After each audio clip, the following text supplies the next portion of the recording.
Սիրելի հայրենակիցներ, անչափ կարևոր օրենքի նախագիծ է քննարկվում, որը առնչվելու է Հայաստանի Հանրապետության յուրաքանչյուր քաղաքացու,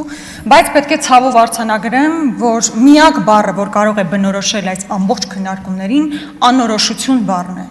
Անորոշություն Հայաստանի Հանրապետության քաղաքացիների մասով, որովհետև իրենք չգիտեն մեկ ամիս հետո հունվարի 1-ից ինչ տիպի ծառայություններ կարող են ստանալ։ Անորոշություն բժշկական հաստատությունների, պոլիկլինիկաների, հիվանդանոցների համար, որովհետև չկան հաստատված կլինիկական ուղեցույցներ, չկա բժշկական գործողությունների ստանդարտներ, չկան ախտորոշման եւ բուժման միասնական մոտեցումներ։ Նման անորոշություն կա նաև այսպես նոր ձևավորված հիմնադրամի տեսանկյունից, որովհետև հիմնադրամը դեռևս գոյություն չունի։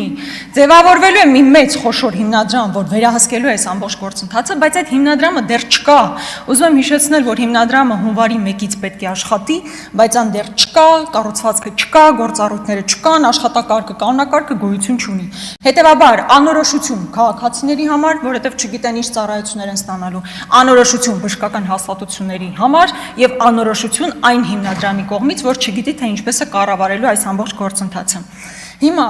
ամբողջ քննարկումների ընթացքում ես առաջարկում էի, որպեսզի շեմը սահմանվի ոչ թե 65 տարեկանից սկսած, այլ 63 տարեկանից, որովհետև ես չգիտեմ, թե օրինակ 64 տարեկանը ինչպիսի այլ երաշխիքներ ունի, որ օրինակ կարողանա իր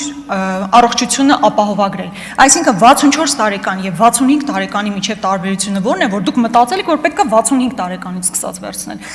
Ես գրավոր առաջարկ եմ ներկայացնելու առաջինից երկրորդ ընթերցում, որպեսզի ներառվեն բոլոր 63 տարեկանից սկսած մեր Հայաստանի Հանրապետության քաղաքացիները։ Հիմա գալով թե իրականում ինչ ծառայություններ են նախատեսված, Տիկին Ավանեսյան, սա հիմնական հարցն է։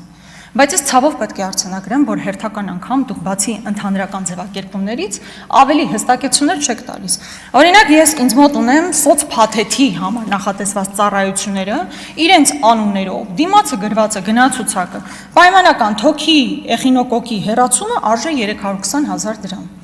Այս ծրագիրը մշակելիս առաջին բանը, որ պետք է արվեր, նման ցուցակ ձևավորելն էր։ Հիմա տեսեք, քանի անգամ ենք հարցնում, այդ ցուցակը կա, չկա։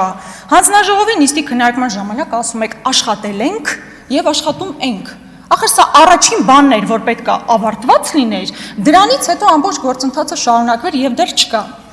Հաջորդ կարևոր փաստը, որ պետք է արձանագրել։ Ուրեմն այսօր սոցփաթեթի շրջանակներում Հայաստանի Հանրապետության քաղաքացին վճարում է 36,000 դրամ։ Այս ապահովագրության շրջանակներում վճարելու են մոտավորապես 130,000 դրամ։ Հիմա ես որպես ազգային ժողովի պատգամավոր պարտավոր եմ վերցնել այս ցանկը, որ մարդ վճարում է 36,000 դրամ եւ տեսնում է իր առաջ ինչ ծառայություններ կան եւ փորձել հասկանալ, եթե 100,000 դրամով ավելանում է վճարը, մարդու վրա դրվում է պարտավորություն, լրացուցիչ 100,000 դրամ վճարելու, բայց չհասկանանք այդ 100,000 վճարի դիմաց ինքը ինչ ծառայություն է ստանալու։ Սա ֆունդամենտալ հարց է, որը դուք այսպես բարեհաջող ձևով շրջանցեցիք, որը ամենամեծ անորոշությունն է ստեղծում մեր ժողովրդի մոտ։ Օրինակ, երբ խոսում է էնդոպրոթեզի մասին, էնդոպրոթեզի համար ասում եք նախատեսում է, էդ էլ իմ հարցու պատասխանի արդյունքում դա հասկացանք, որ 600,000 դրամ է նախատեսվելու էնդոպրոթեզի համար։ Տիկին Ավանեսյան, որակյալ բան ստանալու համար, այսինքն որակյալ էնդոպրոթեզ ունենալու համար, առնվազն պետք է 1 միլիոն։ Հիմա ուզում եմ հասկանալ, երբ որ ասում եք ժողովուրդ ջան գնացեք, հանգիստ է ծառայություններից օգտվեք, ակնհայտ է, չէ, որ լրացուցիչ շատ խոշոր բեռ դրվելու է Հայաստանի Հանրապետության քաղաքացիների վրա, չնայած նրան, որ ասում եք մենք ամեն ձև փայլուն անելու ենք դա։ Հաջորդ խնդիրը, որ ուզում եմ արձանագրել, հերթական անգամ հիմնադրամների խնդիրն է։ Սիրելի հայրենակիցներ, այն կառավարությունը, որը հիմնադրել էր անիվ հիմնադրամը եւ որը բարեհաջող կերպով փոշիացրել է 25 միլիարդ դրամ, հիմա եկել ազգային ժողովի պատգամավորներին ասում է հաստատեք այդ օրենքի նախագիծը, որով 225 միլիարդ տրվելու է առանձին հիմնադրամի, որը մոնոպոլ դիրք է ունենալու։ Հիմնադրամ, որը դեռևս գոյություն չունի։ Մենք չգիտենք ով է կառավարելու, ինչ կանոնադրությամբ է կառավարելու, որևէ բան հայտնի չի մի հիմնադրամի մասին, որին տրվելու է 225 միլիարդ դրամ։ Պատկերացնում եք այս ամբողջ աբսուրդը, եթե դուք պետքա հիմնադրամը ձևավորեիք օրենքի նախագիծ ընդունումից հետո, Տիկին Ավանեսյան, 2 ամիս առաջ բերեիք։ 3 ամիս առաջ բերեիք, հիմնադրամը ձևավորվեր եւ հետո հունվարի 1-ից կարողանայիք նորմալ սպասարկում իրականացնել։ Դա էլ չեք արել։ Հաջորդը պոլիկլինիկաների եւ առաջնային օղակի ծանրաբեռնվածության հարցն է։ Տիկին Ավանեսյան, ես խոսել եմ տարբեր պոլիկլինիկաների աշխատողների հետ եւ միարժեքորեն ասում են, որ իրանք չգիտեն իրենց ինչա սպասվում։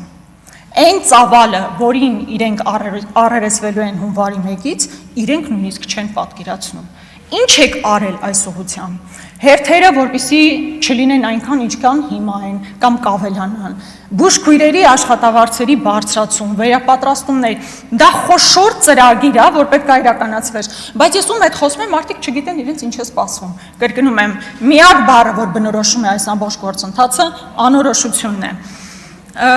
Եվ մի հարց էլ իրականում նաև այս ամբողջ գործընթացը ես հասկացա, որ հիմնական կայքը, որ սպասարկելու է Արմեդն է, եւ ես ունեցել եմ հնարավորություն իմ մտահոգությունը ձեզ փոխանցելու, որ այդ կայքը, որով մի ամբողջ ժողովուրդ պետք է հետևի, թե իրեն ինչ է սպասվում, իսկապես չի կարողանալու նորմալ սպասարկում իրականացնել։ Հարգելի գործընկերներ, հաջորդը ելույթ կունենա Արման Եղոյանը եւ կընդմիջվենք։ Համեցեք, պարոն